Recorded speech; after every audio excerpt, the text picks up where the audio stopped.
বকুলপুর গ্রামে বাবলু, টিনা এবং মিনা নামে তিন বন্ধু একসঙ্গে বাস করত। তারা একই গ্রামেই থাকতো। এই বাবলু বাবলু, শোন না, ওই যে আমাদের গ্রামের যে কবরস্থানটা আছে না, শুনেছি ওখানে নাকি ভূত আছে। চল, আমরা একদিন দেখে গিয়ে সত্যি আছে কিনা।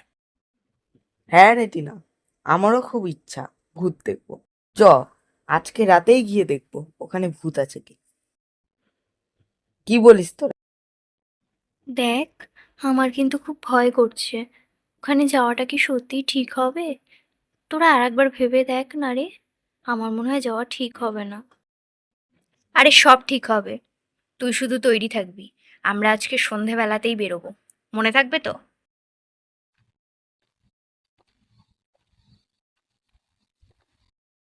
রিনা, এখনো বসে আছিস? চল শিগগিরই। তোদের জন্যই অপেক্ষা করছিলাম। নে, চল।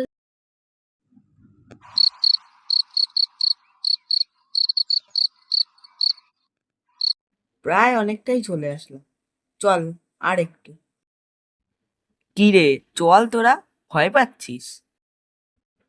ভয় পাস না, তোদের সঙ্গে ডন বাবলু আছে তো। হ্যাঁ।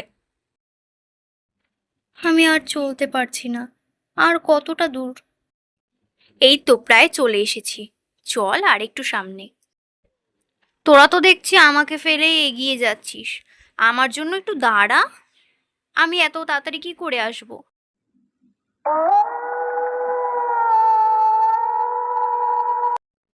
এই তো কবরস্থানের মুখের সামনে প্রায় চলেই এসেছি। চল, এবার এই গেট থেকে ভেতরে ঢুকতে হবে। তোরা আর একবার ভেবে দেখতে পারতি, আমার কিন্তু এখনো ভয় করছে। চল না তোরা, বাড়ি ফিরে যাই। এই গেটের ভেতরে যেতে হবে না, আমার মন মানছে না। আহ রিনা, তুই এত ভীতু কেন রে? চল, কিচ্ছু হবে না।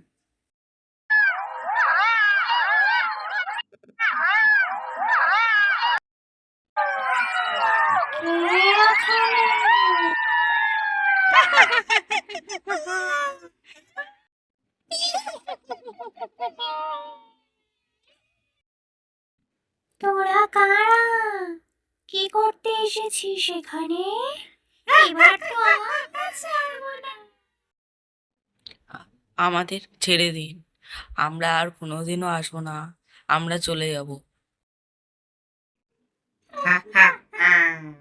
তোদেরকে তো যেতে দেব না, আজকে তোদের শেষ দিন।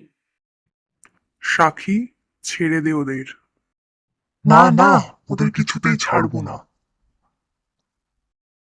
আমি বলছি, ছেড়ে দে এই বাচ্চাগুলোকে। ওরা আমাদের ডেরায় এসছে, ওদের রক্ত খাবো। তোরা আমার আদেশ অমান্য করবি? এত বড় সাহস! ঠিক আছে, এবারের মতো চলে যাচ্ছি, আর কখনো দেখলে ছাড়বো না। রক্ত খাবো। ওরা চলে গেছে, তোমাদের আর কোনো ভয় নেই, যাও বাড়ি। তোমাদের আর ভয় নেই, তোমরা এবার বাড়ি ফিরে যাও। আমাদের বাঁচানোর জন্য অনেক ধন্যবাদ আপনাকে।